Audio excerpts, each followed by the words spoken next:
Naquele dia cinzento de novembro, quando o céu se fechava como um manto de luto sobre a cidade de Paranaguá, a atmosfera estava impregnada de uma estranha tensão. A brisa gélida soprava pelas ruas desertas, sussurrando segredos antigos que pareciam ansiosos para serem revelados.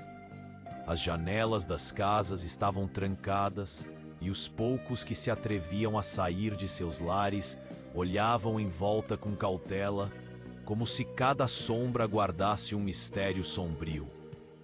No centro da cidade, uma capela antiga se erguia, sua estrutura de pedra gasta testemunhando os anos de devoção e desespero que ali se desenrolaram. Renata, uma jovem que havia lutado contra os demônios de seu passado, sentiu-se puxada inexplicavelmente para aquele lugar. O eco de suas decisões erradas ainda a assombrava. Enquanto atravessava a porta de madeira rangente, um frio repentino a envolveu, como se a própria igreja a estivesse acolhendo com braços gelados. O ar estava pesado, saturado de um cheiro de cera velha e poeira, como se o tempo ali tivesse parado. Ela se permitiu um momento de reflexão, mas os sussurros que rodeavam a capela começaram a se tornar ininteligíveis, ecoando em sua mente. A cada passo que Renata dava, a sensação de que algo a observava aumentava. Realmente havia algo ali, uma presença que a seguia. As velas, embora acesas, tremulavam de maneira irregular, como se dançassem ao ritmo de um vento invisível. Olhando para os santos enterrados na madeira envernizada do altar, ela sentiu seu coração acelerar. Olhos fixos nela, porém sempre sua consciência como se esperassem por algum reconhecimento. Ela se lembrou de suas escolhas, mentiras contadas, corações partidos, e um calafrio percorreu sua espinha. Então, enquanto os murmúrios insistentes aumentavam, uma visão a atingiu. O rosto de uma mulher, contorcido pela dor, pairava diante de seus olhos fechados. Renata, tomada de terror, recuou. Fazia tempos que ela não pensava em Silvia, sua melhor amiga que não conseguiu suportar a pressão e havia se suicidado. Uma culpa avassaladora a atacou, e ela desejou que o chão a engolisse. Mas em vez disso, os murmúrios tornaram-se mais altos, caleidoscópios de vozes frequentemente sussurrando suas falhas. Você a abandonou, ecoou uma voz profunda repleta de dor. Você será julgada.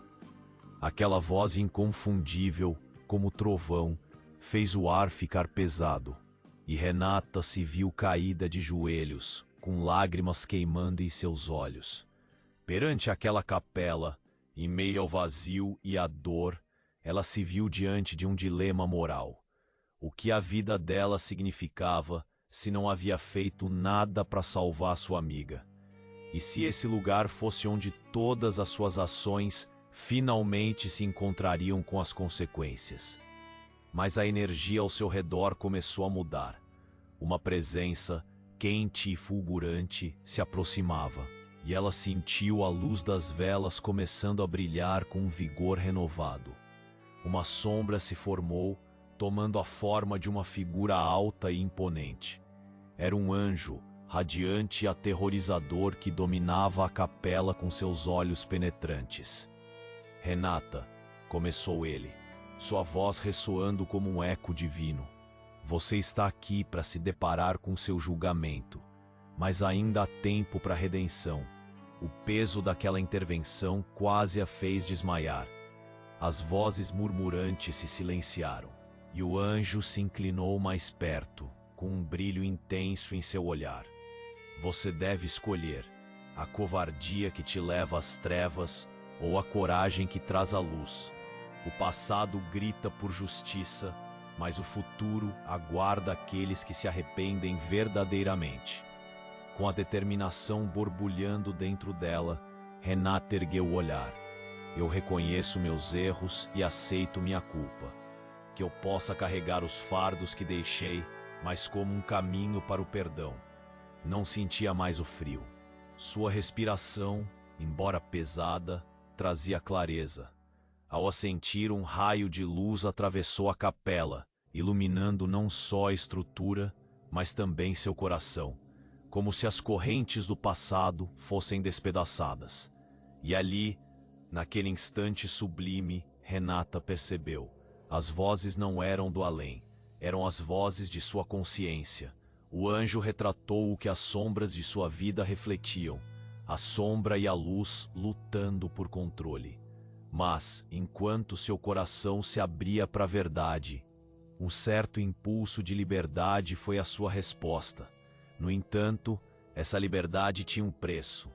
A capela, antes sagrada, começava a se desmoronar ao redor dela, como se o próprio espaço não suportasse sua transição. Renata percebeu que a luz vinha com um risco, o de deixar seu passado consumi-la quanto mais ela estivesse disposta a se libertar dele. Ao sair daquele lugar sombrio, sentiu um arrepio, não apenas pela certeza de que a liberdade estava ao seu alcance, mas pela ponta de dúvida na sua consciência. Seria realmente livre ou sua jornada estava apenas começando? Naquela noite, enquanto as sombras dançavam diante da luz de suas velas, Renata não sabia que o verdadeiro julgamento ainda esperava por ela, e o eco de suas escolhas reverberaria por toda a eternidade. Como um eco distante, uma última voz murmurou: "A liberdade é um fardo que poucos suportam." E a escuridão se aprofundou ao redor dela, causando um arrepio na espinha que nunca abandonaria.